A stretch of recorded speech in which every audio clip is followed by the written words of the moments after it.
आप देख रहे हैं वॉइस वाला यूट्यूब चैनल जहां कॉन्सेप्ट्स बनते हैं सिंपल और लर्निंग होती है पावरफुल। तो चलिए शुरू करते हैं आज का टॉपिक, वर्ल्ड मैप। बिल्कुल। और आज का हमारा जो मुख्य फोकस है वो एशिया पर रहने वाला है। हाँ, तो जो भी स्टूडेंट्स अभी इस लाइव सेशन में इस डीप डाइव में जुड़े हुए हैं, आप चाहें एसएससी की तैयारी कर रहे हो या रेलवे की, आज का हमारा मिशन कुछ अलग है। एकदम अलग है। आज हम कुछ भी रटने वाले नहीं हैं। सही कहा। आज हम दुनिया के नक्शे को और खासकर हमारे विशाल एशिया महाद्वीप को विजुअलाइजेशन के जरिए समझेंगे, मतलब अपनी कल्पना के जरिए। और ये विजुअलाइजेशन बहुत जरूरी है।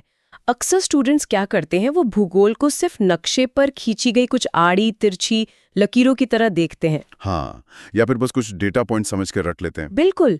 लेकिन असल में भूगोल ये समझने का सबसे बेहतरीन टूल है कि हमारी दुनिया काम कैसे करती है। एकदम सही। नदियां, पहाड़, देशों की सीमाएं, ये सब सिर्फ कोई जगह नहीं है। ये इतिहास, अर्थव्यवस्था और जो हमारी जियोपॉलिटिक्स है, उसकी पूरी कहानी बताते हैं। और जब हम इन चीजों को विजुअलाइज करते हैं ना, तो वो महज जानकारी नहीं रहती, बल्कि एक जीती जागती कहानी बन जाती हैं। तो स्टूडेंट्स, इस कहानी की शुरुआत करते हैं द बिग पिक्चर से, यानी महाद्वीपों से। हमारे पास जो नोट्स हैं आज की डीप डाइव के लिए, उसमें एक बहुत ही दिलचस्प आंकड़ा है। हाँ, जरा क्षेत्रफल और जनसंख्या वाले पॉइंट पर फोकस कीजिए। हमारी पृथ्वी पर कुल 7 महाद्वीप हैं और एशिया क्षेत्रफल यानी जमीन के आकार और जनसंख्या यानी लोगों की तादाद, दोनों ही मामलों में निर्विवाद रूप से नंबर 1 है। लेकिन यहाँ जो सबसे ज्यादा चौंकाने वाला जो आहा मोमेंट है, वो बाकी महाद्वीपों की स्थिति को लेकर है। अच्छा। हाँ, देखिए, क्षेत्रफल के लिहाज से अफ्रीका दूसरे और उत्तरी अमेरिका तीसरे नंबर पर है। लेकिन जो अंटार्कटिका है, वो क्षेत्रफल में दुनिया का 5वां सबसे बड़ा महाद्वीप है। मतलब वो यूरोप और ऑस्ट्रेलिया दोनों से बड़ा है? बिल्कुल। यूरोप और ऑस्ट्रेलिया से बड़ा है अंटार्कटिका, और दक्षिण अमेरिका चौथे स्थान पर आता है। अरे वाह! लेकिन विरोधाभास देखिए, अंटार्कटिका का आकार इतना विशाल है, फिर भी वहां की जनसंख्या नगण्य है, मतलब लगभग 0। ये तो सच में एक बहुत बड़ा कॉन्ट्रास्ट है। इतनी विशाल जमीन, लेकिन इंसानों का कोई नामोनिशान नहीं। और यही विरोधाभास एशिया को इतना महत्वपूर्ण बनाता है। एशिया में जमीन भी बेतहाशा है और इंसान भी। तो अब जब हम इस विशाल महाद्वीप को विजुलाइज कर रहे हैं, तो एक सवाल उठता है, एशिया की सीमाएं आखिर तय कैसे होती हैं? मतलब ये शुरू कहां से होता है और खत्म कहां होता है? देखिए स्टूडेंट्स, इसकी प्राकृतिक सीमाएं बहुत ही स्पष्ट रूप से उकेरी गई हैं। अगर आप मैप पर पश्चिम की दिशा में देखेंगे, तो वहां यूराल पर्वत हैं। Ural mountains? हाँ, वो एक विशाल प्राकृतिक दीवार की तरह खड़े हैं, जो एशिया को यूरोप से अलग करते हैं। और वहां से थोड़ा दक्षिण पश्चिम की ओर मुड़ेंगे तो कॉकेशस पर्वत और कैस्पियन सागर एक स्पष्ट सीमा रेखा खींचते नजर आएंगे। और अगर हम अफ्रीका की तरफ देखें तो? अफ्रीका महाद्वीप की तरफ देखने पर स्वेज नहर और लाल सागर यानी रेड सी, ये दोनों एशिया को अफ्रीका से अलग करते हैं। और पूर्व में तो पूरा प्रशांत महासागर है? बिल्कुल। पूर्व में विशाल प्रशांत महासागर है, जो एशिया की पूर्वी सीमा को डिफाइन करता है। समझ आ रहा है स्टूडेंट्स। अब यहाँ एक फैक्ट बहुत ही अनोखा है। हमारे नोट्स में 2 देशों का जिक्र है, तुर्की और रूस। हाँ, ये बहुत ही खास भौगोलिक स्थिति है। ये 2 ऐसे देश हैं जिनका विस्तार एशिया और यूरोप दोनों महाद्वीपों में है, और जो यूराल नदी है वो इन दोनों महाद्वीपों के बीच से होकर गुजरती है। एक प्राकृतिक सीमा का काम करती है यूराल नदी। सही कहा। एक ही देश का 2 अलग अलग महाद्वीपों में होना, ये अपने आप में एक बहुत ही यूनिक स्थिति है। और रूस और तुर्की की ये दोहरी पहचान उनके इतिहास और राजनीति को बहुत गहराई से प्रभावित करती है। तो चलिए अब इस बड़े नज़ारे से थोड़ा जूम इन करते हैं और एशिया के क्षेत्रीय विभाजन की ओर बढ़ते हैं। सबसे पहले चलते हैं दक्षिण पूर्व एशिया यानी साउथ ईस्ट एशिया के टूर पर। ये सफर भौगोलिक और सांस्कृतिक दोनों ही नजरिए से बहुत समृद्ध है। ये पूरा क्षेत्र आसियान ASEAN देशों के इर्द गिर्द घूमता है। बिल्कुल। और जब दक्षिण पूर्व एशिया की बात छिड़ती है, तो सबसे पहला नाम आता है इंडोनेशिया का, जो कि दुनिया की सबसे बड़ी मुस्लिम आबादी वाला देश है। हाँ, और जो स्टूडेंट्स करंट अफेयर्स पे अच्छी पकड़ रखते हैं, उनके लिए यहाँ एक बहुत ही अहम जानकारी है। ध्यान से सुनिए इसे। दशकों तक इंडोनेशिया की राजधानी जकार्ता रही है, लेकिन अब इसे बदल दिया गया है। हाँ, अब नई राजधानी का नाम नुसंतारा कर दिया गया है। और ये बदलाव कोई साधारण फैसला नहीं था। जकार्ता के लगातार डूबने का खतरा था और वहां की बेतहाशा भीड़, इन सब ने सरकार को मजबूर किया। तो ये नई राजधानी नुसंतारा कहाँ बसाई जा रही है? ये बोर्नियो द्वीप पर बसाई जा रही है, जिसे कालीमंतन भी कहा जाता है। एग्जाम के नजरिए से ये पर्यावरण और भूगोल के बदलते स्वरूप का बहुत बड़ा उदाहरण है। और वैसे भी इंडोनेशिया का भूगोल कई मामलों में चौंकाने वाला है। नोट्स के हिसाब से देखें तो ये मुख्य रूप से 5 बड़े द्वीपों का समूह है। वो 5 द्वीप कौन से हैं? सुमात्रा, कालीमंतन, सुलावेसी, जावा और पापुआ। बिल्कुल। और ये पूरा का पूरा क्षेत्र रिंग ऑफ फायर के बीचों बीच बसा है। मतलब वो इलाका जहां दुनिया के सबसे ज्यादा सक्रिय ज्वालामुखी हैं और भूकंप आते हैं। हाँ, और साथ ही ये भूमध्य रेखा यानी इक्वेटर पर भी स्थित है, तो भयंकर गर्मी और बारिश भी होती है। लेकिन इन सब प्राकृतिक चुनौतियों के बावजूद एक कमाल का फैक्ट ये है कि इंडोनेशिया की सबसे ज्यादा आबादी जावा द्वीप पर ही रहती है। प्रकृति का इतना उग्र रूप है वहां, फिर भी जावा में इतनी घनी आबादी। इसका कोई खास कारण? एक बहुत बड़ा भौगोलिक कारण है इसका। जो ज्वालामुखियों से जो राख निकलती है ना, उसने जावा की मिट्टी को दुनिया की सबसे उपजाऊ मिट्टियों में से एक बना दिया है। ओहो, मतलब खेती के लिए वरदान है वो राख। एकदम सही। अब इंडोनेशिया से थोड़ा आगे बढ़ते हैं, मलेशिया और म्यांमार की तरफ। इनकी स्थिति भी कम दिलचस्प नहीं है। मलेशिया की बात करें तो इसकी राजधानी कुआलालंपुर है, लेकिन ये देश एक नहीं बल्कि 2 अलग-अलग जमीनी हिस्सों में बटा हुआ है। हाँ, एक है प्रायद्वीपीय मलेशिया और दूसरा है उत्तरी बोर्नियो। और इन दोनों के बीच से दक्षिण चीन सागर गुजरता है। और अगर म्यांमार की बात करें, जिसे पहले बर्मा कहा जाता था, वो भारत के लिहाज से बहुत अहम है। इसकी नई राजधानी नेपडो है। हाँ, नेपडो। और म्यांमार की सीमा भारत के 4 राज्यों से सीधे तौर पर जुड़ती है, जो इसे भारत की कूटनीति का एक बहुत अहम हिस्सा बनाता है। म्यांमार के पड़ोस में थाईलैंड है, और थाईलैंड का इतिहास और भूगोल दोनों ही बहुत खास हैं। इसकी एक ऐतिहासिक उपलब्धि है जो स्टूडेंट्स को पता होनी चाहिए। ये दक्षिण पूर्व एशिया का वो इकलौता देश है जो कभी किसी यूरोपीय शक्ति का गुलाम नहीं बना। मतलब कभी उपनिवेश नहीं बना। नहीं। जब आसपास के सभी देश गुलाम बन रहे थे, तब थाईलैंड ने अपनी कूटनीति और अपनी भौगोलिक स्थिति का इस्तेमाल किया एक बफर स्टेट के रूप में। बहुत ही स्मार्ट मूव था वो। अच्छा, इसी क्षेत्र में लाओस, वियतनाम और कंबोडिया भी आते हैं। हाँ, और जो लोग मैप को विजुअलाइज कर रहे हैं वो ध्यान दें कि लाओस इस पूरे ब्लॉक का एकमात्र ऐसा देश है जो स्थलरुद्ध है, यानी लैंडलॉक्ड है। इसकी सीमा किसी भी समुद्र से नहीं लगती। इसकी राजधानी वियंतियाने है। और दूसरी ओर वियतनाम है, जिसकी राजधानी हनोई है।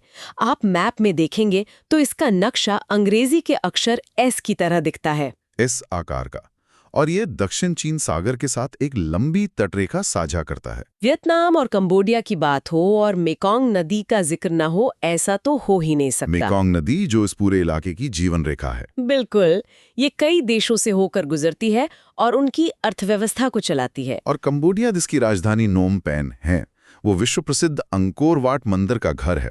तो ये क्षेत्र सिर्फ भूगोल नहीं बल्कि प्राचीन सभ्यताओं का एक संग्रहालय है। दक्षिण पूर्व एशिया के इस सफर के आखिर में आते हैं फिलीपींस और ईस्ट तिमोर। फिलीपींस जो प्रशांत महासागर में द्वीपों का एक बड़ा समूह है।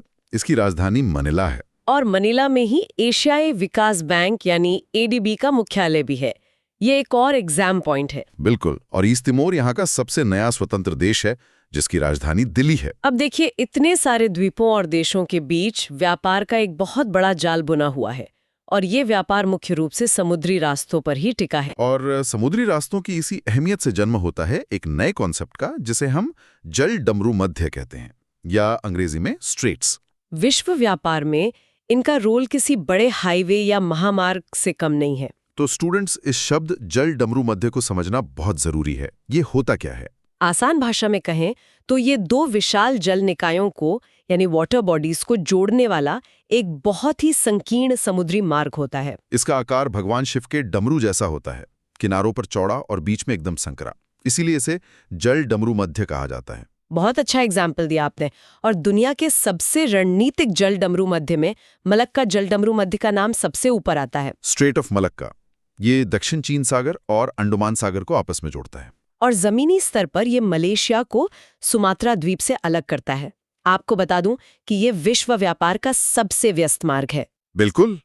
अगर किसी कारण से मलक्का को ब्लॉक कर दिया जाए तो पूरी दुनिया में तेल और सामान की सप्लाई चेन एकदम से चरमरा जाएगी। मलक्का के अलावा एक और महत्वपूर्ण रास्ता है सुंडा जलडमरू मध्य, सुंडा जो जावा सागर को हिंद महासागर से जोड़ता है। और ये सुमात्रा और जावा द्वीपों के बीच स्थित है। इन जलमार्गों पर नियंत्रण का सीधा मतलब है दुनिया के व्यापार पर नियंत्रण। और जब व्यापार और आर्थिक ताकत की बात आती है तो पूर्वी एशिया यानी ईस्ट एशिया के दिग्गजों की चर्चा करना अनिवार्य हो जाता है। पूर्वी एशिया का मतलब है वैश्विक अर्थव्यवस्था के वो इंजन जो पूरी दुनिया को चलाते हैं, और इसमें सबसे बड़ा नाम है चीन। चीन की विशालता का अंदाजा आप इसी बात से लगा सकते हैं कि इसकी सीमा दुनिया में सबसे ज्यादा यानी 14 अलग अलग देशों से लगती है। इसकी राजधानी बीजिंग है और मांदारिन यहाँ की मुख्य भाषा है। और आर्थिक तौर पर देखें तो शंघाई इसका सबसे महत्वपूर्ण केंद्र है। लेकिन चीन का भूगोल सिर्फ इसके आकार तक ही सीमित नहीं है।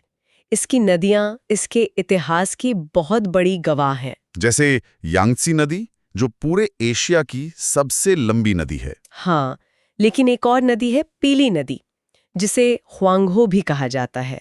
इस नदी ने चीन को जीवन तो दिया, लेकिन भयंकर बाढ़ के कारण अनगिनत जानें भी ली। इसीलिए इसे चीन का शोक या सॉरो ऑफ चाइना कहा जाता है। नदियों के अलावा चीन में कुछ विशाल रेगिस्तान भी हैं। पश्चिमी हिस्से में टकलामकान रेगिस्तान है। और चीन मंगोलिया की सीमा पर गोबी मरुस्थल फैला हुआ है। गोबी मरुस्थल की एक खासियत है जो अक्सर परीक्षाओं में पूछी जाती है। ये एक ठंडा रेगिस्तान है, यानी कोल्ड डेजर्ट। हाँ, स्टूडेंट्स अक्सर सोचते हैं कि रेगिस्तान का मतलब हमेशा चिलचिलाती धूप और गर्मी होता है। बिल्कुल नहीं। ऊंचे अक्षांशों पर होने के कारण गोबी में हाड़ कपाने वाली ठंड पड़ती है। इसके अलावा हिमालय के ठीक उत्तर में तिब्बत का पठार है, जिसे विश्व की छत कहा जाता है। अब चीन से थोड़ा पूर्व की ओर देखते हैं। एक और देश है जिसका प्रभाव पूरी दुनिया पर है, जापान। उगते सूरज का देश जापान मुख्य रूप से 4 बड़े द्वीपों का समूह है। और नोट्स में उत्तर से दक्षिण की ओर इनका क्रम बहुत स्पष्ट रूप से दिया गया है। ये क्रम याद रखना जरूरी है। हाँ, उत्तर से शुरू करें तो सबसे पहले होकाइडो, फिर होन्शु, उसके बाद शिकोकू और आखिर में क्यूशु। इनमें से जो होन्शु है वो सबसे बड़ा द्वीप है। और जापान की राजधानी टोक्यो इसी द्वीप पर बसी है। अब देखिए, भू-राजनीति की बात हो और विवादों का जिक्र न हो, ऐसा तो मुमकिन ही नहीं है। बिल्कुल। नोट्स में कुछ ऐसे क्षेत्रों का उल्लेख है जो वैश्विक तनाव का केंद्र है, और यहाँ मैं स्पष्ट कर दूं कि हम किसी का पक्ष लिए बिना केवल उन तथ्यों को रख रहे हैं जो नोट्स में है। हाँ, हम सिर्फ न्यूट्रल तरीके से ज्योग्राफिकल विवादों को बता रहे हैं। जैसे जापान और रूस के बीच कुरील द्वीप समूह को लेकर एक लंबा विवाद रहा है। वहीं दूसरी ओर ताइवान है, जिसे पहले फामोसा कहा जाता था और जिसकी राजधानी ताइपे है। ताइवान को चीन की मुख्य भूमि से कौन अलग करता है? ताइवान जल डमरू मध्य। इसके अलावा सेनकाकू द्वीप भी है, जिसे लेकर चीन और जापान आमने सामने रहते हैं। पूर्वी एशिया का तनाव सिर्फ इन द्वीपों तक सीमित नहीं है। कोरियाई प्रायद्वीप इसका एक बहुत बड़ा उदाहरण है। बिल्कुल। वहां एक लाइन है 38 समानांतर रेखा, यानी 30th पैरेलल। ये एक ऐसी भौगोलिक और राजनीतिक लकीर है जिसने उत्तर कोरिया और दक्षिण कोरिया को 2 अलग-अलग दुनियाओं में बांट दिया है। उत्तर कोरिया की राजधानी प्योंगयांग है और दक्षिण कोरिया की सियोल है। और इन दोनों देशों के बीच में DMZ है, यानी डीमिलिटराइज्ड जोन। ये दुनिया के सबसे भारी हथियारों से लैस बॉर्डर्स में से एक है। यहाँ इंसानों का जाना पूरी तरह मना है। और इस प्रायद्वीप और चीन के बीच में पीला सागर यानी येलो सी स्थित है। तो पूर्वी एशिया की इस हलचल के बाद चलिए अब दुनिया के उस हिस्से की तरफ चलते हैं जहां से मानव सभ्यता और धर्मों की शुरुआत हुई। हम बात कर रहे हैं पश्चिम और मध्य एशिया की। इसकी शुरुआत वापस तुर्की से करते हैं। हमने पहले ही बात की थी कि ये 2 महाद्वीपों में फैला है। तुर्की का जो बड़ा हिस्सा एशिया में आता है ना, उसे अनातोलिया कहा जाता है। इसकी राजधानी अंकारा है और मुद्रा लीरा है। और तुर्की का एक शहर है जो हमेशा से ही 2 दुनियाओं का पुल रहा है, इस्तांबुल। इस्तांबुल शहर बोस्फोरस जलडमरू मध्य के दोनों किनारों पर बसा हुआ है। इतिहास के पन्नों में देखें तो तुर्की, जो पहले विशाल ऑटोमन साम्राज्य हुआ करता था, कमजोर पड़ने पर उसे यूरोप का मरीज कहलाने लगा था। तुर्की से थोड़ा नीचे मध्य पूर्व की ओर आए तो जॉर्डन और इजराइल की सीमा पर मृत सागर यानी डेड सी मौजूद है। ये पृथ्वी की सतह पर सबसे निचले बिंदुओं में से एक है और इसका पानी इतना खारा है कि इसमें कोई डूब ही नहीं सकता। जॉर्डन की राजधानी अम्मान है और लेबनान, जिसकी राजधानी बैरूत है, वो भूमध्य सागर के तट पर बसा है। सीरिया की राजधानी दमिश्क है। यहाँ से दक्षिण की ओर अरब प्रायद्वीप का विस्तार शुरू होता है। ये पूरा इलाका तेल, रेत और आस्था का केंद्र है। सऊदी अरब, जिसकी राजधानी रियाद है, वहाँ रूब अल खाली नाम का एक विशाल मरुस्थल है। और इस्लाम के सबसे पवित्र स्थल मक्का और मदीना इसी देश में स्थित हैं। अरब प्रायद्वीप के एकदम दक्षिणी छोर पर यमन देश है, जिसकी राजधानी सना है।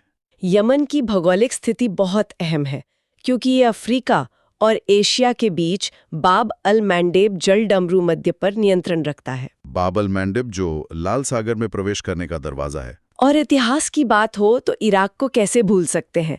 इराक की राजधानी बगदाद है। इस क्षेत्र का प्राचीन नाम मेसोपोटामिया था, जिसका अर्थ ही है दो नदियों के बीच की भूमि। वो दो महान नदियां हैं, टिग्रिस जिसे दजला कहा जाता है और यूफ्रेट्स जिसे फरात कहा जाता है। प्राचीन सभ्यताएं इन्हीं नदियों के किनारे पनपी। ये नदियां अपना सफर तय करते हुए फारस की खाड़ी में जाकर गिरती हैं। आधुनिक बगदाद शहर इसी टिग्रिस नदी के तट पर आबाद है। तो पश्चिम एशिया को समझने के बाद अब हम मैप के उस हिस्से में चलते हैं जो लंबे समय तक सोवियत संघ के पर्दे के पीछे छिपा रहा। हमारा मध्य एशिया यानी सेंट्रल एशिया, ये मुख्य रूप से 5 देशों का समूह है, जिनके नाम के अंत में स्तान आता है। कजाकिस्तान, उज़्बेकिस्तान, तुर्कमेनिस्तान, किर्गिस्तान और ताजिकिस्तान। इन 5 देशों की एक बहुत ही अनोखी भौगोलिक विशेषता है, जो प्रतियोगी परीक्षाओं का आप कह सकते हैं कि एक पसंदीदा सवाल है। वो आहा मोमेंट ये है कि ये सभी 5 देश स्थलरुद्ध यानी लैंडलॉक्ड है। इनकी सीमाएं चारों तरफ से जमीन से घिरी हैं और किसी भी खुले समुद्र तक इनकी सीधी पहुंच नहीं है। और कजाकिस्तान तो क्षेत्रफल के हिसाब से पूरी दुनिया का सबसे बड़ा स्थलरुद्ध देश है। कजाकिस्तान में ही दुनिया की सबसे बड़ी खारे पानी की झील कैस्पियन सागर स्थित है। भले ही इसके नाम में सागर लगा हो, लेकिन तकनीकी रूप से ये एक झील है, क्योंकि ये चारों तरफ से जमीन से घिरी है। इसी क्षेत्र में कजाकिस्तान और उज़्बेकिस्तान के बीच अराल सागर मौजूद है। और उज़्बेकिस्तान तथा कजाकिस्तान के बड़े हिस्से में किजिलकुम रेगिस्तान फैला हुआ है। स्टूडेंट्स, मध्य एशिया का भूगोल जितना दिलचस्प है, उतना ही ये चेतावनी से भरा हुआ भी है। अराल सागर को लेकर नोट्स में जो जानकारी दी गई है, वो सच में रोंगटे खड़े कर देने वाली है। हाँ, कभी दुनिया की चौथी सबसे बड़ी झील रहा अराल सागर अब तेजी से सूख रहा है और इसका ज्यादातर हिस्सा एक बंजर जमीन में बदल चुका है। मध्य एशिया के उस हिस्से से जो नक्शे पर एक जटिल पहेली जैसा लगता है। हाँ, हम बात कर रहे हैं उन देशों की जिनके नाम के आखिर में स्थान आता है, जैसे कजाकिस्तान, उज़्बेकिस्तान, तुर्कमेनिस्तान और किर्गिस्तान तथा तजाकिस्तान। सही, नक्शे पर ये सभी देश एक साथ एक बड़े से ब्लॉक की तरह दिखाई देते हैं, पर इनकी ये बनावट और सीमाएं इतनी उलझी भी क्यों हैं? देखिए, इस उलझन के पीछे का जो कारण है ना, वो इनका आधुनिक इतिहास है। ये सभी 5 देश हमेशा से इन अलग-अलग सीमाओं के साथ नहीं थे। मतलब ये नए देश हैं? हाँ, 1991 में जब सोवियत यूनियन का विघटन हुआ, तब जाकर ये स्वतंत्र राष्ट्रों के रूप में दुनिया के नक्शे पर आए। उससे पहले ये पूरा का पूरा विशाल भूभाग एक ही सोवियत साम्राज्य का हिस्सा हुआ करता था। ओह अच्छा। और जब वो साम्राज्य टूटा, तो रातों रात नक्शे पर सीमाओं का एक नया और काफी जटिल जाल बिछ गया, जिसने इस क्षेत्र की पॉलिटिक्स को हमेशा के लिए बदल दिया। और इस जाल से एक बहुत ही अनोखा फैक्ट निकलकर सामने आता है। मुझे ये बात हमेशा हैरान करती है कि दुनिया में कुछ ऐसे देश हैं जिन्हें दोहरे स्थलरुद्ध देश या डबली लैंडलॉक्ड कंट्रीज कहा जाता है। यानी ऐसे देश जिनकी अपनी कोई समुद्री सीमा तो है ही नहीं, पर वो जिन देशों से घिरे हैं उनकी भी कोई समुद्री सीमा नहीं है। बिल्कुल। दुनिया में ऐसे सिर्फ 2 ही देश हैं, एक यूरोप में लिechtenstein और दूसरा एशिया में उज़्बेकिस्तान। पर एक विकासशील देश के लिए इस तरह की भौगोलिक स्थिति होना कितना बड़ा दर्द है। ये एक बहुत ही गंभीर आर्थिक चुनौती है। इसको ऐसे समझिए कि लिechtenstein एक विकसित और बहुत अमीर देश है, जहां इकोनॉमी, सर्विसेज और बैंकिंग पर चलती है। हाँ, वो तो यूरोप में है। पर उज़्बेकिस्तान दुनिया का एकमात्र विकासशील या डेवलपिंग देश है जो इस डबली लैंडलॉक्ड कैटेगरी में आता है। इसका सीधा सा मतलब ये है कि इंटरनेशनल मार्केट तक अपना सामान पहुंचाने या इंपोर्ट करने के लिए इन्हें कम से कम 2 देशों की सीमाएं और उनके कस्टम्स रूल्स पार करने पड़ते हैं। बाप रे, यानी दुगना टैक्स, दुगना लंबा वक्त और बहुत ज्यादा ट्रांसपोर्ट कॉस्ट, जो किसी भी विकासशील देश की कमर तोड़ने के लिए काफी है। ट्रेड के लिए किसी देश को इतनी बड़ी रुकावटों का सामना करना पड़ सकता है, ये सच में सोचने वाली बात है। समुद्र तक पहुंच होना वाकई किसी वरदान से कम नहीं। अब अगर दक्षिण एशिया और उसके पड़ोसियों की बात करें तो यहाँ का भू राजनीतिक ढांचा भी बड़ा दिलचस्प है। हमारे पश्चिम में अफगानिस्तान और पाकिस्तान है, पर थोड़ा और पश्चिम में जाने पर ईरान आता है। ईरान की स्थिति इस पूरे क्षेत्र को कैसे प्रभावित करती है? देखिए, ईरान को लेकर एक स्पष्टता होना जरूरी है। टेक्निकली ईरान दक्षिण एशिया का हिस्सा नहीं है, पर अगर हम जियोपॉलिटिक्स और एनर्जी ट्रेड की बात करें तो ये इस पूरे क्षेत्र के लिए एक सेंटर पॉइंट का काम करता है। इसका पुराना नाम फारस या पर्शिया था ना? हाँ, बिल्कुल। इतिहास की पुरानी सभ्यताओं में फारस एक महाशक्ति हुआ करता था, और आज भी अपने तेल भंडार और लोकेशन के कारण ये मध्य एशिया, दक्षिण एशिया और मिडिल ईस्ट के बीच एक बहुत महत्वपूर्ण कड़ी है। इतिहास और भूगोल का ये रिलेशन बड़ा मजेदार है। अब पश्चिम से सीधा हिमालय की ऊंचाइयों की तरफ चलते हैं। यहाँ नेपाल और भूटान आते हैं। भूटान अपनी अलग थलग लोकेशन की वजह से काफी रहस्यमयी लगता है। इसको लैंड ऑफ थंडर ड्रैगन भी कहते हैं। और वहीं नेपाल पूरी तरह से हिमालय की गोद में बसा है। नेपाल की राजधानी काठमांडू के बारे में एक बहुत जरूरी बात यह है कि यहीं पर सार्क का हेडक्वार्टर है, south Asian association for regional cooperation. हाँ, ये देखना काफी दिलचस्प है कि कैसे एक हिमालयी देश पूरे दक्षिण एशिया के पॉलिटिकल कोऑर्डिनेशन का सेंटर बना हुआ है। और इन पहाड़ों से उतरकर अगर हम सीधे समुद्र की तरफ चलें तो यहाँ का भूगोल अलग ही चुनौतियां देता है। जैसे पूर्व में बांग्लादेश है, जो एक विशाल डेल्टा पर बसा है। फिर दक्षिण में श्रीलंका है, जिसके बारे में कम ही लोग जानते हैं कि इसकी 2 अलग-अलग राजधानियां हैं। हाँ, श्री जयवर्धनेपुरा कोट्टे, जो उसकी विधायी राजधानी है, और कोलंबो, जो न्यायिक राजधानी है।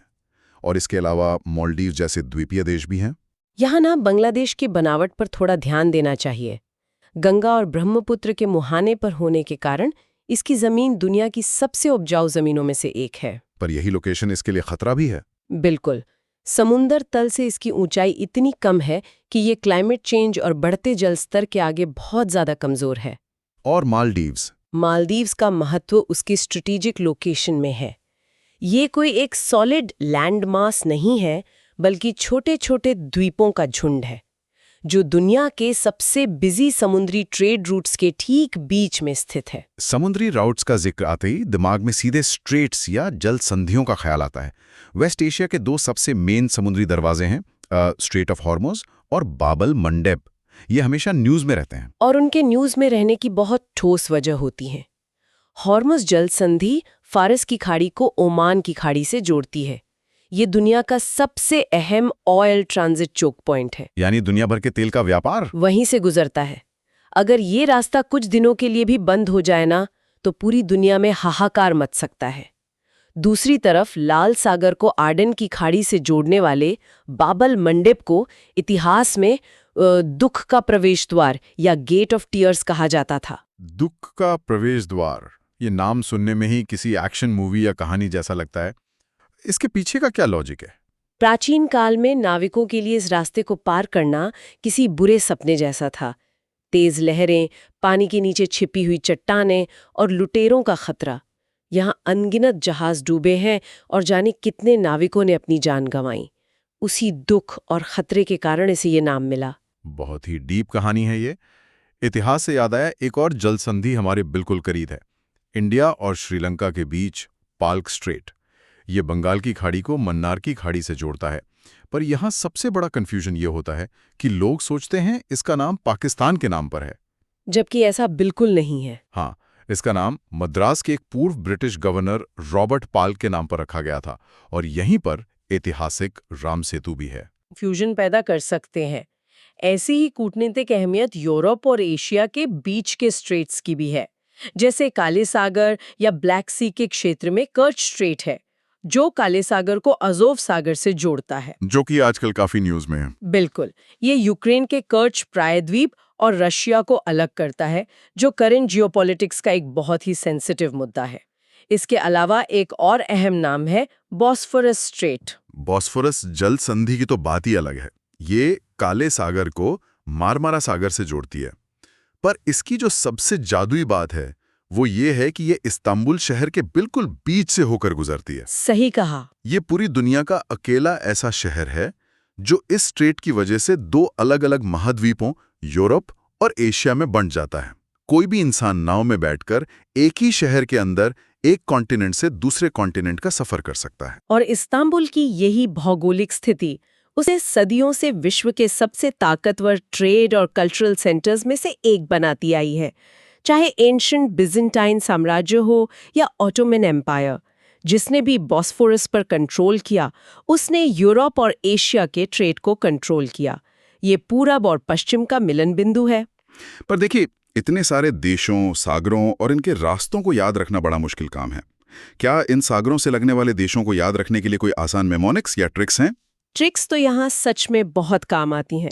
चलिए कैस्पियन सागर से शुरू करते हैं, जो असल में एक बंद झील है, पर अपने विशाल आकार की वजह से इसे सागर कहते हैं। इसके चारों तरफ के देशों को याद रखने की ट्रिक है तारीख। तारीख यानी डेट वाला तारीख? हाँ, टी से तुर्कमेनिस्तान, ए से अजरबैजान, आर से रशिया, आई से ईरान और के से कजाकिस्तान। और इस खारे पानी की झील की लाइफलाइन है रशिया की वोल्गा और यूराल नदियां। तारीख वाली ट्रिक तो बड़ी आसान है। और ब्लैक सी यानी काले सागर की सीमा से लगे देशों को कैसे याद रखा जाए? ब्लैक सी के लिए ट्रिक है द बर्गर। The burger? हाँ, द बर्गर। बू से बल्गेरिया, आर से रोमानिया, जी से जॉर्जिया, यू से यूक्रेन और आर से रशिया। इसका एक हिस्सा टर्की से भी लगता है। इसमें यूरोप की बड़ी नदियां जैसे डेन्यूब, ड्नीपर और डिनीस्टर अपना पानी छोड़ती हैं। क्या रेड सी यानी लाल सागर के लिए भी ऐसी कोई मजेदार ट्रिक है? उसके लिए ट्रिक है डेसी। डी से जिबूटी, इसमें डी साइलेंट होता है। ई से एरिट्रिया, एस से सऊदी अरेबिया, दूसरे एस से सूडान, ई से इजिप्ट यानी मिस्र और वाई से यमन। और लाल सागर का नाम आते ही स्वेज कैनाल का जिक्र तो आना ही है। हाँ, ये मानव निर्मित नहर मेडिटेरेनियन सी को सीधे लाल सागर से जोड़ती है। इसने अफ्रीका का पूरा चक्कर लगाने की मजबूरी खत्म कर दी। एकदम सही। हजारों किलोमीटर की दूरी कम कर दी इसने। अब इन वाटरवेज और ट्रिक्स के बाद हम कुछ ऐसे फैक्ट्स की तरफ बढ़ते हैं जो बिल्कुल साइफाई जैसे लगते हैं। जैसे जॉर्डन और इजराइल के बॉर्डर पे जो डेड सी यानी मृत सागर है, उसका खारापन लगभग 34.2% है। पर इस पानी में ऐसा क्या है कि लोग इसमें डूबते ही नहीं? ये डेंसिटी यानी घनत्व का विज्ञान है। नॉर्मल समुद्र के मुकाबले इसमें नमक और मिनरल्स इतने ज्यादा हैं कि पानी का डेंसिटी इंसान के शरीर की डेंसिटी से ज्यादा हो जाता है। तो ग्रेविटी अपना काम नहीं कर पाती? करती है, पर पानी आपको ऊपर धकेलता है। अगर किसी को तैरना नहीं भी आता ना, तो भी वो सतह पर आराम से अखबार पढ़ते हुए तैरता रहेगा। साथ ही ये पृथ्वी पर समुद्र तल से सबसे निचला बिंदु भी है। ये पृथ्वी का अपना एक मैजिक शो है। पर नेचर से आगे बढ़कर अब इंसानी इंजीनियरिंग की बात करते हैं। ट्रांस साइबेरियन रेलवे, ये लगभग 9279 किलोमीटर लंबी रेल लाइन है जो मॉस्को को व्लादिवोस्तोक से जोड़ती है। इस सफर की विशालता का अंदाजा सिर्फ इन किलोमीटर से नहीं लगाया जा सकता। इसको ऐसे समझिए कि ये पूरा रास्ता एशिया और यूरोप को जोड़ते हुए बर्फीले साइबेरिया के आर पार जाता है। और वक्त भी तो बदलता है इसमें। हाँ, जब ट्रेन मॉस्को से निकलकर व्लादिवोस्टॉक पहुंचती है तो यात्री 8 अलग-अलग टाइम जोन से गुजर चुका होता है। उस यात्री को सफर में 8 बार अपनी घड़ी का टाइम बदलना पड़ता है। ये सिर्फ एक ट्रेन नहीं, बल्कि इतने बड़े भूभाग पर रशिया का कंट्रोल सेट करने का तरीका था। 8 बार टाइम जोन बदलना तो टाइम ट्रैवल जैसा है। चलिए अब बर्फ से निकलकर ठेठ गर्मी की तरफ अफ्रीका चलते हैं। एक वक्त था जब वेस्टर्न लोग इसको डार्क कॉन्टिनेंट कहते थे, जो कि काफी पुराना और औपनिवेशिक शब्द है। आज अगर अफ्रीका को देखें तो ये भौगोलिक विविधताओं का सबसे बड़ा सेंटर है। वहाँ की खासियत क्या है? ये दुनिया का अकेला ऐसा कॉन्टिनेंट है जहाँ से तीनों मुख्य अक्षांश रेखाएं गुजरती हैं। उत्तर से ट्रॉपिक ऑफ कैंसर, बीच से इक्वेटर और दक्षिण से ट्रॉपिक ऑफ कैप्रिकॉर्न। और नॉर्थ में जिब्राल्टर स्ट्रेट इसे यूरोप से अलग करता है। अगर इसके कुछ मेन देशों की बात करें तो इथोपिया बहुत अहम है, जिसकी राजधानी एडिस अबाबा है। इसका पुराना नाम अबिसिनिया था। फिर मालावी है, जिसको पहले न्यासलन कहते थे। और मिस्र यानी इजिप्ट तो इंटरकॉन्टिनेंटल देश है। और पॉलिटिकली देखा जाए तो इथोपिया के राजधानी एडिस अबाबा को अफ्रीका का दिल माना जाता है, क्योंकि यहीं पर अफ्रीकन यूनियन का हेडक्वार्टर्स है। ये पूरे कॉन्टिनेंट को एक साथ जोड़ने का काम करता है। अफ्रीका में सिर्फ देश ही नहीं, बड़े पहाड़ और खाइयां भी हैं, जैसे माउंट किलिमंजारो, जो सबसे ऊंची चोटी भी है, और एक सुप्त ज्वालामुखी भी। पर मुझे जिस चीज ने सबसे ज्यादा हैरान किया वो है द ग्रेट रिफ्ट वैली। ये घाटी पृथ्वी की टेक्टोनिक हलचल का एक जीता जागता सबूत है। ये साउथ वेस्ट एशिया से लेकर ईस्टर्न अफ्रीका तक फैली है। असल में ये पृथ्वी की सतह पर एक बहुत ही विशाल दरार है, जहां महाद्वीप धीरे धीरे एक दूसरे से दूर खिसक रहे हैं। क्या ये दरार स्पेस से भी दिखती है? हाँ बिल्कुल, ये दरार इतनी विशाल और चौड़ी है कि इसे अंतरिक्ष से साफ देखा जा सकता है। स्पेस से दिखने वाली दरार, क्या नज़ारा होता होगा? अफ्रीका के रेगिस्तान भी बड़े अनोखे हैं। उत्तर में सहारा दुनिया का सबसे बड़ा गर्म रेगिस्तान है, पर नामीब रेगिस्तान के बारे में क्या अलग है? वेस्टर्न कोस्ट पर स्थित नामीब रेगिस्तान की खासियत इसकी उम्र है। जियोलॉजिकली इसे दुनिया का सबसे पुराना रेगिस्तान माना जाता है। लाखों करोड़ों सालों से ये जमीन ऐसी ही सूखी और बंजर है। और दूसरी तरफ ऐसी नदियां हैं जो लाइफ देती हैं। एग्जैक्टली। मिस्र तो पूरी तरह सबसे लंबी नदी नाइल पर टिका है।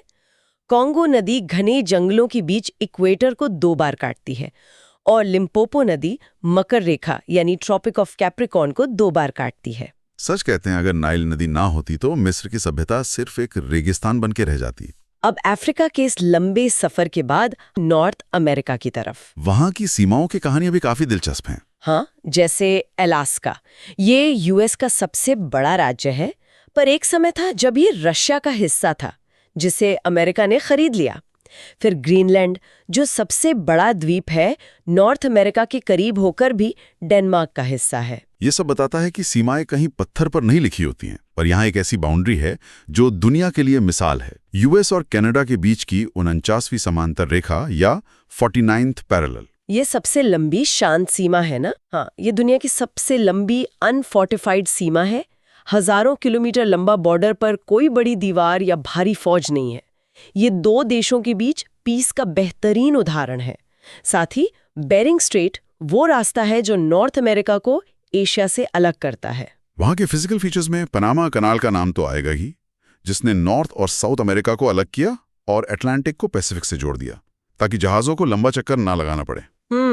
उसके अलावा वेस्ट में रॉकीज हैं, जो नए पहाड़ हैं, और ईस्ट में एपेलेशियंस, जो काफी पुराने हैं। और सबसे खास वहां की द ग्रेट लेक्स। ये ग्रेट लेक सच में बेशकीमती हैं।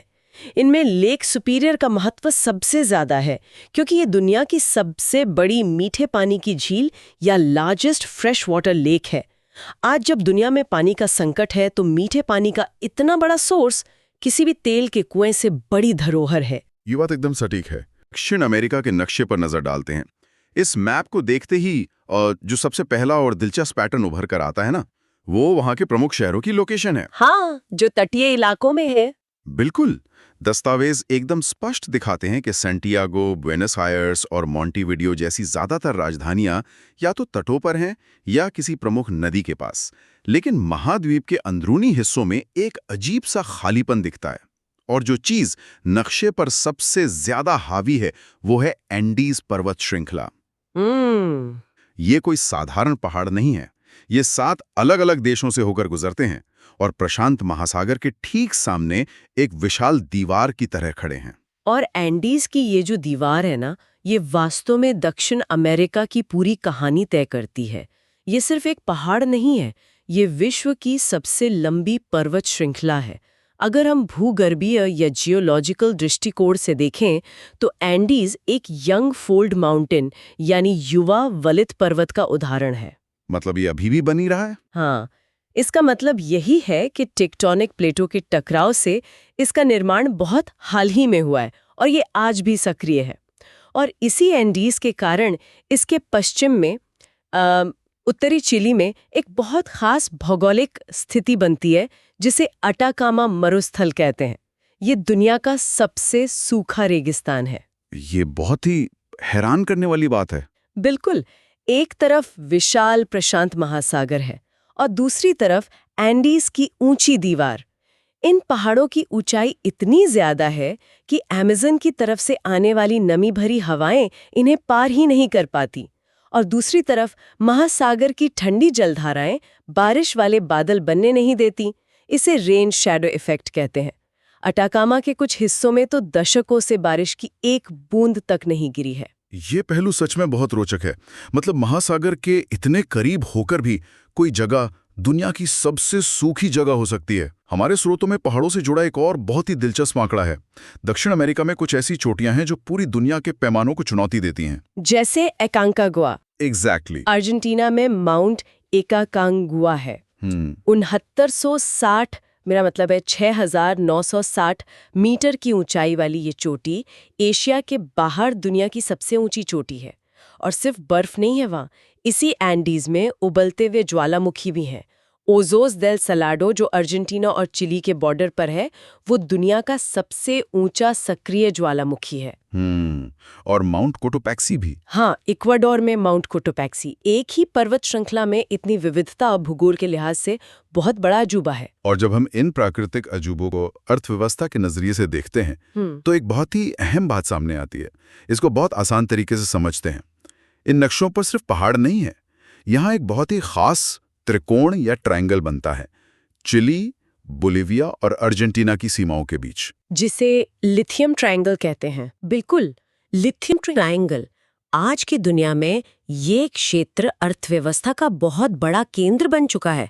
दुनिया का सबसे बड़ा लिथियम भंडार इन्हीं सूखी और ऊंची जगहों पर मिलता है। और जैसे जैसे दुनिया इलेक्ट्रिक व्हीकल्स और रिन्यूएबल एनर्जी की तरफ बढ़ रही है, बैटरी के लिए लिथियम सबसे जरूरी चीज बन गया है। तो एक तरह से ये भविष्य की ऊर्जा का केंद्र है। हाँ, भूगोल ने इन देशों को जो प्राकृतिक संपदा दी है, वो अब ग्लोबल एनर्जी डिप्लोमेसी की दिशा तय कर रही है। ये किसी भी परीक्षा या जनरल नॉलेज के लिए भी बहुत इंपॉर्टेंट पॉइंट है। बिल्कुल, भूगोल सिर्फ जमीन का आकार नहीं बल्कि आर्थिक ताकत भी तय करता है। खैर, अब अपनी इस विजुअल जर्नी को आगे बढ़ाते हैं और यूरोप और यूरेशिया के मैप की तरफ चलते हैं। यूरोप के नक्शे को देखते ही जो प्राकृतिक सीमाएं सबसे ज्यादा दिखती हैं वो वहां के पहाड़ हैं, खास तौर पर आल्प्स। हाँ, एक तरफ आल्प्स पर्वत श्रृंखला है जो यूरोप की सबसे ऊंची और युवा पर्वत श्रृंखला है। ये फ्रांस, इटली, स्विट्जरलैंड से लेकर ऑस्ट्रिया तक फैली है। इन पहाड़ों ने हमेशा से यूरोप के मौसम और सीमाओं को आकार दिया है। लेकिन नक्शे के पूर्वी हिस्से में एक और पर्वत श्रृंखला है, यूराल पर्वत। देखने में ये आल्प्स जितना विशाल या ऊंचा तो नहीं लगता, लेकिन इसका भौगोलिक और सांस्कृतिक महत्व बहुत गहरा है। यूराल पर्वत भले ही ऊंचाई में कम है और एक पुरानी पर्वत श्रृंखला है, लेकिन ये एक बहुत स्पष्ट प्राकृतिक सीमा का काम करता है। ये दो विशाल महाद्वीपों यूरोप और एशिया को एक दूसरे से अलग करता है। और इसी वजह से रूस की स्थिति बहुत अनोखी हो जाती है। सही कहा। भौगोलिक रूप से रूस इतना विशाल है कि ये यूरोप और एशिया दोनों में आता है, जिसे यूरेशिया कहते हैं। लेकिन रूस का जो मुख्य राजनीतिक और जनसंख्यात्मक केंद्र है वो यूराल के पश्चिम में है, मतलब यूरोप की तरफ। मतलब उनकी सांस्कृतिक जड़ें यूरोप में हैं। बिल्कुल। और इसी से जुड़ा एक बहुत दिलचस्प तथ्य है। जब यूरोप की सबसे ऊंची चोटी की बात होती है तो लोगों का ध्यान तुरंत आल्प्स पर जाता है, लेकिन असल में यूरोप की सबसे ऊंची चोटी रूस में स्थित माउंट एल्ब्रुस है, जिसकी ऊंचाई 5642 मीटर है। यह विभाजन अक्सर लोगों को कंफ्यूज कर देता है। ये सच में एक ऐसा फैक्ट है जो नक्शे को देखने का नजरिया बदल देता है। और यूरोप के नक्शे में कंफ्यूज करने वाली सिर्फ यही एक बात नहीं है। हमारे दस्तावेजों में स्कैंडिनेवियाई देशों और नॉर्डिक देशों के बीच का अंतर बहुत अच्छे से समझाया गया है। हाँ, लोग अक्सर इन्हें एक ही समझ लेते हैं। बिल्कुल, लेकिन मैप देखने पर सच्चाई कुछ और ही दिखती है। स्कैंडिनेविया शब्द मुख्य रूप से सिर्फ उन देशों के लिए इस्तेमाल होता है जो स्कैंडिनेवियाई प्रायद्वीप पर हैं, यानी नॉर्वे, स्वीडन और डेनमार्क। लेकिन जब नॉर्डिक देशों की बात होती है तो यह एक बड़ा समूह बन जाता है। इसमें इन 3 देशों के साथ साथ आइसलैंड और फिनलैंड भी जुड़ जाते हैं। और इतिहास को प्रभावित करता है, ये इसका सीधा उदाहरण है। और यूरोप के मैप पर प्राकृतिक सीमाओं के अलावा इंसानों द्वारा बनाई गई ऐतिहासिक सीमाओं का भी बहुत गहरा असर रहा है। जैसे हिंडनबर्ग लाइन। बिल्कुल। प्रथम विश्व युद्ध के दौरान जर्मनी और पोलैंड के बीच जो एक मजबूत जर्मन रक्षात्मक रेखा खींची गई थी, उसे हिंडनबर्ग लाइन कहा जाता था। ये एक कृत्रिम सैन्य सीमा थी जिसने भविष्य के नक्शों की रूपरेखा तय की। इसके अलावा मैप के दक्षिण पूर्वी हिस्से में बाल्कन प्रायद्वीप है। जहां सर्बिया, ग्रीस और बुल्गारिया जैसे देश हैं। हाँ, बाल्कन क्षेत्र ऐतिहासिक रूप से यूरोप का सबसे अस्थिर और विविधतापूर्ण क्षेत्र रहा है।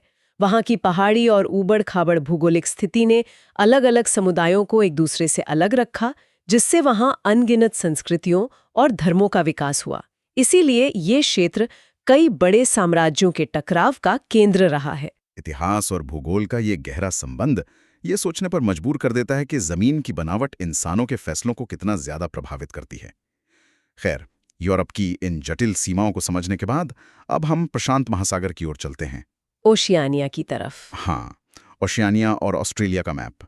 अक्सर ओशियानिया को लेकर लोगों को लगता है कि ये कोई एक बड़ा जमीन का टुकड़ा है, लेकिन नक्शे में ये प्रशांत महासागर में फैले हजारों छोटे बड़े द्वीपों का एक बहुत ही बिखरा हुआ समूह दिखाई देता है। इसे 4 मुख्य भागों में बांटा गया है: माइक्रोनेशिया, मेलानेशिया, पॉलिनेशिया और ऑस्ट्रेलेशिया। इनमें ऑस्ट्रेलेशिया सबसे प्रमुख हिस्सा है, जहां ऑस्ट्रेलिया और न्यूजीलैंड जैसे देश स्थित हैं। इन द्वीपों के बीच ऑस्ट्रेलिया का नक्शा अपने आप में एक अलग ही कहानी कहता है। ऑस्ट्रेलिया की पहचान विश्व मानचित्र पर सच में बहुत अनूठी है। ये अकेला ऐसा उदाहरण है जो एक पूरा महाद्वीप भी है और अपने आप में एक स्वतंत्र देश भी। और ऑस्ट्रेलिया के भूगोल का जो सबसे चमत्कारी हिस्सा है ना, वो जमीन पर नहीं बल्कि समुद्र के भीतर है। आप ग्रेट बैरियर रीफ की बात कर रही हैं। बिल्कुल। इसके उत्तर पूर्वी तट पर महान प्रवाल भित्ति या ग्रेट बैरियर रीफ है। ये दुनिया की सबसे बड़ी कोरल रीफ है। इसकी विशालता का अंदाजा इसी बात से लगाया जा सकता है कि ये दुनिया की सबसे बड़ी जीवित संरचना है जिसे अंतरिक्ष से भी देखा जा सकता है। अंतरिक्ष से? अरे वाह! हाँ, और ये समुद्री जैव विविधता का सबसे बड़ा केंद्र है, जो पर्यावरण और अर्थव्यवस्था दोनों के लिए बहुत अहम है। लेकिन इस खूबसूरत तट से जैसे ही हमारी नजर नक्शे के अंदरूनी हिस्से की ओर जाती है, परिदृश्य पूरी तरह से बदल जाता है। तटीय इलाका हरा भरा है, जहां मरे नदी जैसी लंबी नदियां बहती हैं, और दक्षिण में बास जल डमरू मध्य यानी बास स्ट्रेट है, जो तस्मानिया द्वीप को मुख्य विक्टोरिया राज्य से अलग करता है। सही कहा। लेकिन ऑस्ट्रेलिया का जो बहुत बड़ा मध्य भाग है, वो नक्शे पर भूरे और पीले रंग में रंगा हुआ दिखता है।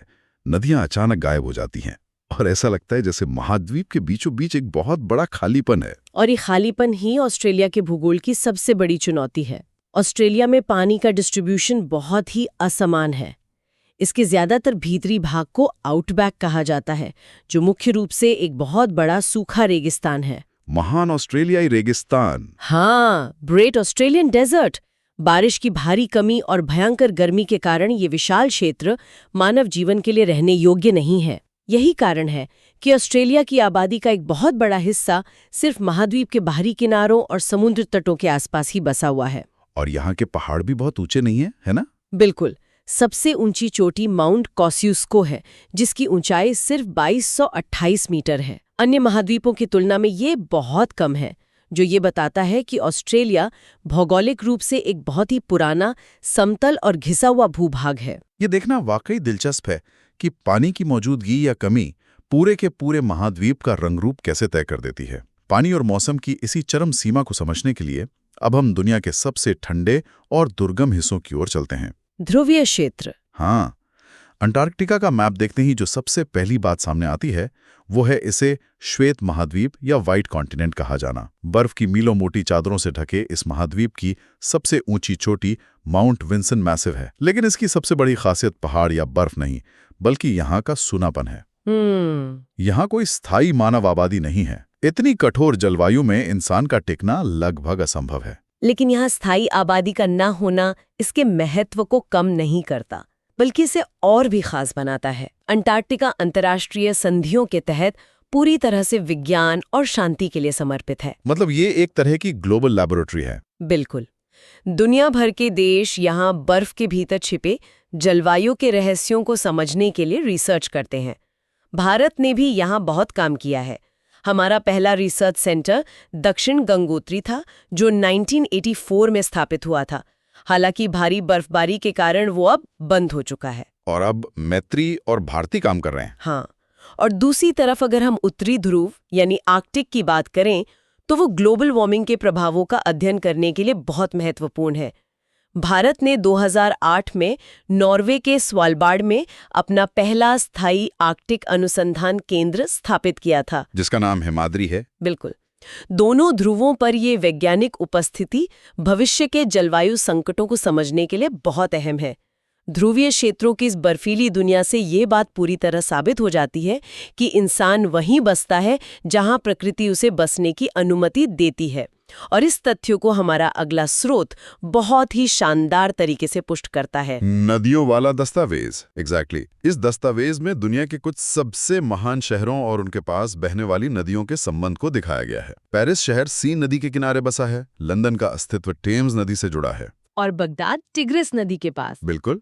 बुडापेस्ट डेन्यूब नदी के किनारे है, और दुनिया की सबसे प्राचीन सभ्यताओं में से एक काहिरा नील नदी के तट पर बसा है। ये पैटर्न पूरे नक्शे पर एक जैसा ही दिखता है। और ये कोई इत्तेफाक नहीं है, ये मानव भूगोल का सबसे बुनियादी नियम है। प्राचीन सभ्यताओं से लेकर आज के आधुनिक महानगरों तक मानव बस्तियां हमेशा मीठे पानी के स्रोतों के पास ही विकसित हुई हैं। क्योंकि नदियां सिर्फ पीने का पानी ही नहीं देती। हाँ, वे उपजाऊ मिट्टी लाती हैं जिससे खेती संभव होती है। इतिहास में नदियां व्यापार, ट्रांसपोर्टेशन और दुश्मनों से सुरक्षा के लिए खाइयों का काम करती रही हैं। बिना इन नदियों के ना तो रोम टिक पाता और ना ही काहिरा की सभ्यता बन पाती। ये नदियां इन शहरों की जीवन रेखाएं रही हैं। और जीवन रेखाओं की इस चर्चा में पृथ्वी पर खींची गई उन काल्पनिक रेखाओं को समझना भी बहुत जरूरी है जो हमारी जलवायु को तय करती हैं। अक्षांश रेखाएं।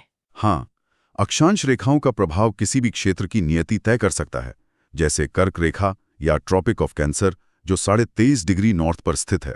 ये रेखा कई प्रमुख देशों से गुजरती है, मैक्सिको, मिस्र, अल्जीरिया, चीन और सऊदी अरब। और भारत से भी। बिल्कुल। सबसे महत्वपूर्ण बात यही है कि ये रेखा भारत के बिल्कुल मध्य से होकर गुजरती है। ये सिर्फ एक फैक्ट नहीं है, ये रेखा भारत की पूरी जलवायु को 2 हिस्सों में बांटती है और यहाँ के मानसून से लेकर सर्दियों के मौसम तक को गहराई से कंट्रोल करती है। अक्षांश रेखाओं के बारे में एक और बहुत ही अद्भुत तथ्य है जो अक्सर ध्यान खींचता है। अगर हम भूमध्य रेखा यानी इक्वेटर और मकर रेखा यानी ट्रॉपिक ऑफ कैप्रिकॉर्न को मैप पर एक साथ देखें तो ब्राजील दुनिया का एकमात्र ऐसा बड़ा देश है जहां से ये दोनों रेखाएं होकर गुजरती हैं। अच्छा, दोनों रेखाएं ब्राजील से गुजरती हैं? हाँ, और इसका सीधा असर ब्राजील की भौगोलिक विविधता पर पड़ता है। इन्हीं रेखाओं की वजह से ब्राजील को एक तरफ अमेज़न के विशाल और घने वर्षावन मिले हैं जहां भयंकर जैव विविधता है, और दूसरी ओर एक बहुत ही अलग तरह की जलवायु मिली है। मतलब ये रेखाएं सिर्फ नक्शे पर खींची लकीरें नहीं हैं? बिल्कुल नहीं, ये सीधे तौर पे तय करती हैं कि कहाँ घने जंगल पनपेंगे, कहाँ सूखा पड़ेगा और कहाँ इंसान आसानी से रह सकेगा। इस पूरी विजुअल जर्नी को अगर समेटा जाए तो ये बिल्कुल साफ हो जाता है कि भूगोल को सिर्फ किताबों से नहीं बल्कि नक्शों के नजरिए से देखने पर दुनिया कितनी अलग दिखाई देती है। बिल्कुल। हमने दक्षिण अमेरिका के ऊंचे एंडीज पहाड़ों और अटाकामा के सूखे रेगिस्तानों के पीछे छिपे विज्ञान को समझा, यूरोप के जटिल ऐतिहासिक और प्राकृतिक विभाजनों को देखा जो आज भी वहां की राजनीति तय करते हैं। एग्जैक्टली। ओशेनिया में ऑस्ट्रेलिया की पानी से जुड़ी चुनौतियों को परखा और ध्रुवीय क्षेत्रों में चल रहे विज्ञान के प्रयासों को जाना।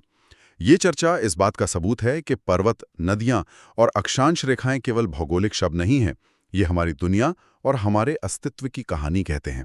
और इसी अस्तित्व की कहानी को भविष्य से जोड़कर ना एक नया विचार सामने आता है जिस पर हमें गंभीरता से सोचना चाहिए। हमने देखा कि कैसे प्राचीन सभ्यताएं पेरिस या काहिरा में नदियों के किनारे बसीं मीठे पानी के लिए। हाँ, बिल्कुल। लेकिन आज जिस तरह से हमारी तकनीक विकसित हो रही है, क्या ऐसा लगता है कि भविष्य की सभ्यताएं और दुनिया की सबसे बड़ी अर्थव्यवस्थाएं अब नदियों के किनारे नहीं बल्कि दक्षिण अमेरिका के लिथियम ट्रायंगल जैसे नए संसाधन केंद्रों के इर्द गिर्द अपनी ताकत केंद्रित करेंगी? ये बहुत ही गहरा पॉइंट है। क्या भूगोल का ये नया रूप भविष्य का इतिहास लिखेगा? क्योंकि आर्कटिक की बर्फ पिघलने से नए समुद्री रास्ते भी खुल सकते हैं। भूगोल हमेशा से इतिहास लिखता आया है और शायद जलवायु परिवर्तन और नई टेक्नोलॉजीज दुनिया का एक नया नक्शा गढ़ने वाली हैं। वाकई, ये एक ऐसा विचार है जो दुनिया को देखने के नजरिए को पूरी तरह से बदल सकता है। क्या आने वाले समय में ताकत का केंद्र नदियों से हटकर लिथियम के भंडारों और बर्फीले रास्तों की तरफ चला जाएगा? भूगोल की ये बदलती तस्वीर क्या रंग लाएगी, ये तो वक्त ही बताएगा। इसी गहरे और उत्तेजक विचार के साथ आज की इस दृश्य यात्रा को यहीं विराम देते हैं। दुनिया के नक्शों के पीछे छिपी ऐसी ही अनगिनत कहानियों को अपनी सोच का हिस्सा बनाते रहें।